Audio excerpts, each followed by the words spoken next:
So, umpisahan na lang natin yung timeline. Mabilis lang to sana, pero mahaba-haba kasi nag-uumpisa to sa March 2019 nung nag-withdraw ang Pilipinas sa Rome Statute. Tapos, yung prosecutor requested authorization. 2023, ang ICC nag-umpisa na naman ang investigasyon sa drug war. And then the appeals chamber, July 5 ng 2023, ipinagtatanggol ni VP Sara yung confidential fund ng DepEd at ng OVP. Yung ICC chamber delivered its judgment 18 July 2023. Pero, inulit na naman ni Presidente Bongbong, 24 November ng 2023, na simple lang ang isyung yan, hindi naman siguro tama na ang tagalabas ang mag-iimbestiga dito sa atin.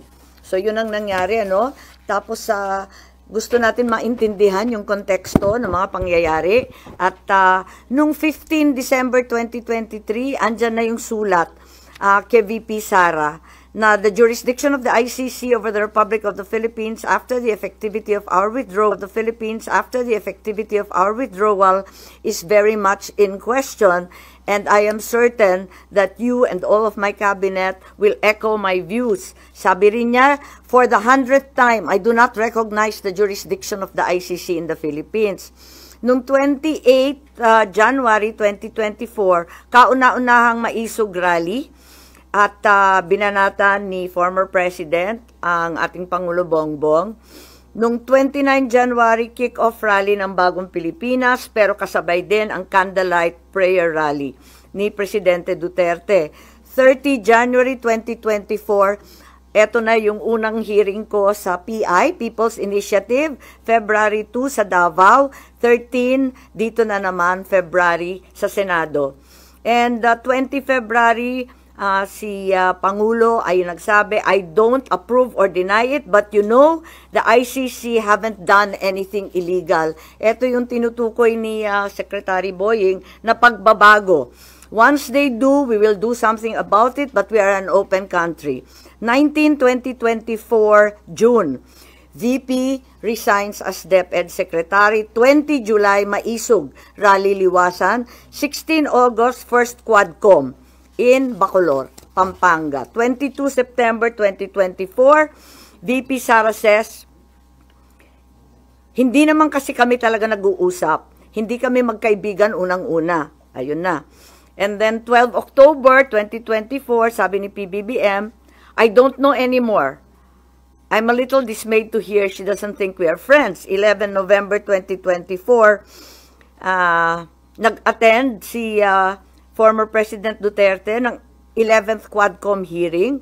13 November 2024, E.S. Bersamin said local authorities would consider cooperating with the Interpol if the ICC seeks the intervention of the International Anti-Crime Body.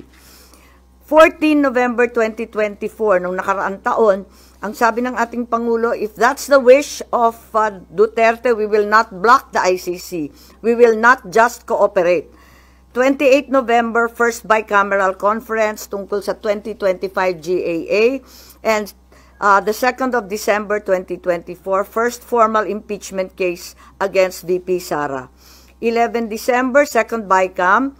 18 December, ang privilege speech ko at sumunod yung mga kaso. And 19 December, third impeachment complaint. 13 January 2025, itong taon na ito, INC Peace Rally in Manila. And 24 January, itong taon na to, Secretary of Justice Remulla said, the Marcos administration will sit down with the ICC and discuss certain areas of cooperation in the latter's investigation.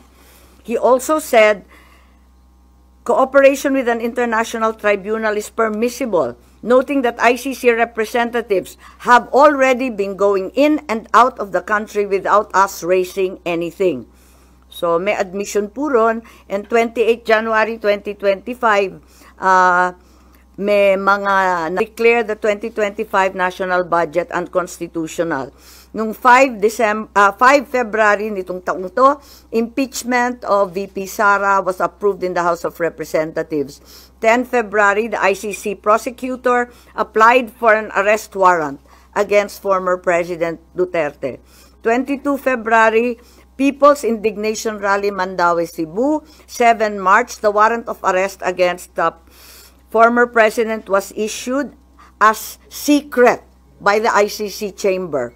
10 March, 2 PNP memos regarding the deployment of personnel and augmentation of PNP personnel to PRO 11.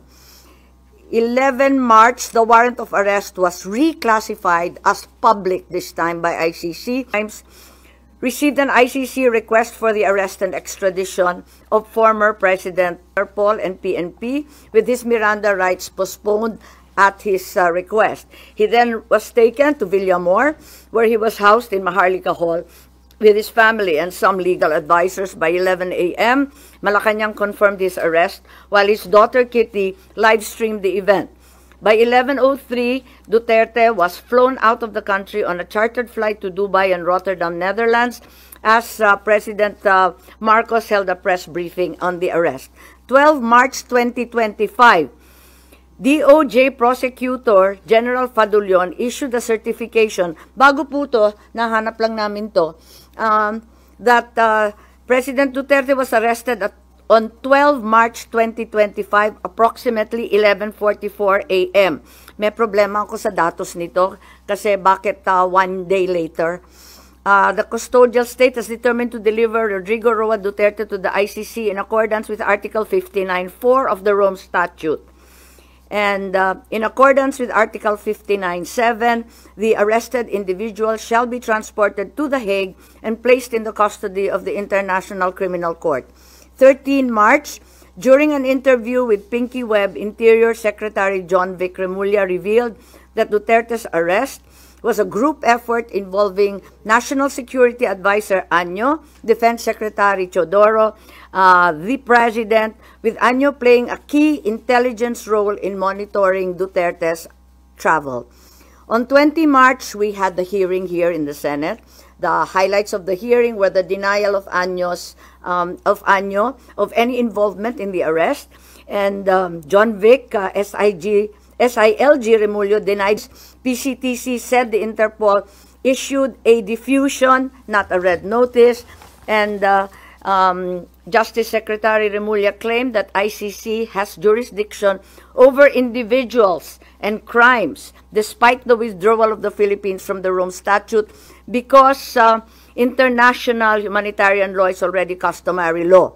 Of course, we are all aware that this is not applicable, being solely limited to war crimes. In the meantime, PNP General claimed that in expediting President Duterte's turnover to the ICC, he was trying to comply with the time period set forth in Article 125 of the Revised Penal Code, which applies only to warrantless arrest.